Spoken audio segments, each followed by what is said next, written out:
London, a city of history, many strange tales you see, but a beer flood, truly exceptionally odd. It happened in 1814. Yes, a flood of actual beer. Hard to believe, isn't it? Quite the peculiar event.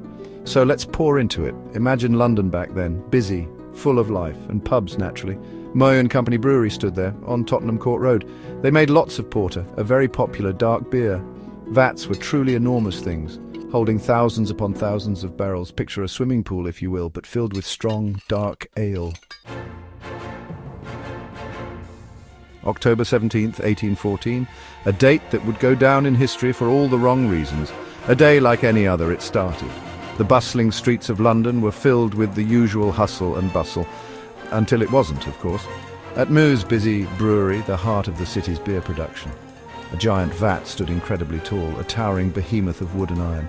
22 feet high it was, a marvel of engineering for its time, filled to the brim with dark porter, enough to quench the thirst of thousands. Then a loud, ominous crack. Uh-oh.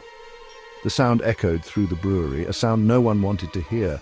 Trouble was fermenting fast. Panic set in among the workers. One massive iron hoop snapped, then another. The vat was under immense pressure. Ping, pop, bang. The huge wooden vat couldn't hold it. The structure was failing.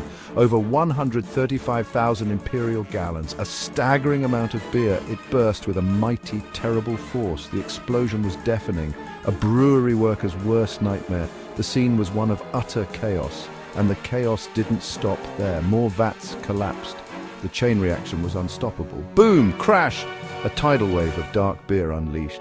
It surged through the brewery. It smashed through the brewery's back wall. The force was unimaginable and headed for the nearby streets. The flood of beer was unstoppable, turning the streets into rivers of porter.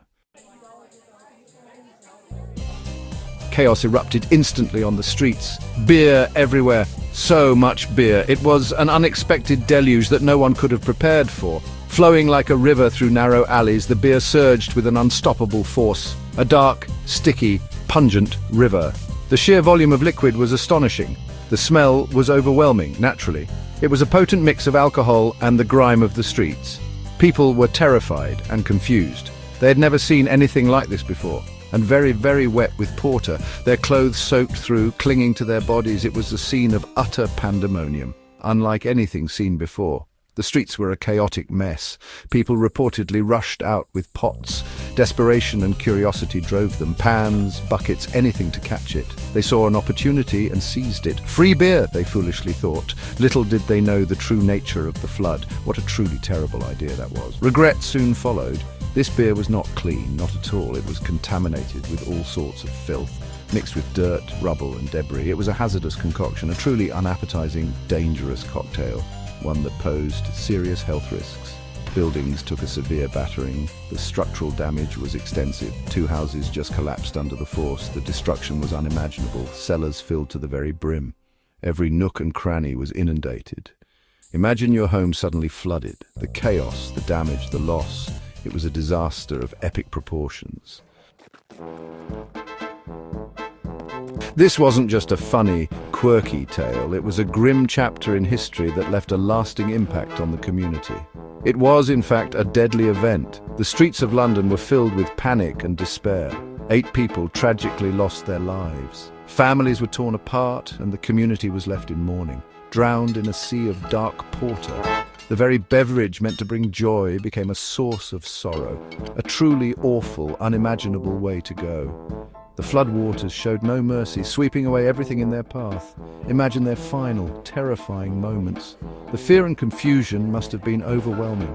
Overwhelmed by the dark, alcoholic flood, the streets turned into rivers of despair. A sobering thought, indeed it is. The tragedy serves as a stark reminder of the fragility of life. Behind the strangeness lay real sorrow. The headlines may have been bizarre, but the pain was very real, a stark reminder of the danger. The event highlighted the vulnerabilities of the time. Victims included a young Irish girl. Innocent lives were lost in the chaos. Hannah Banfield, just 4 years old. Her life was cut tragically short. A mother, Mary Banfield, and her son. Families were devastated by the loss. Mourners at a wake for a child. The community came together in grief, gathered in a basement, sadly. Their sorrow was compounded by the flood. The beer crashed their sorrowful gathering, turning a moment of mourning into a scene of chaos, adding yet another tragedy to tragedy. Such heartbreaking individual stories. Each life lost was a story cut short, lost in the bizarre headlines. The true human cost, often overshadowed by the sensationalism, but their lives mattered greatly. Each person affected left behind a legacy of love and loss.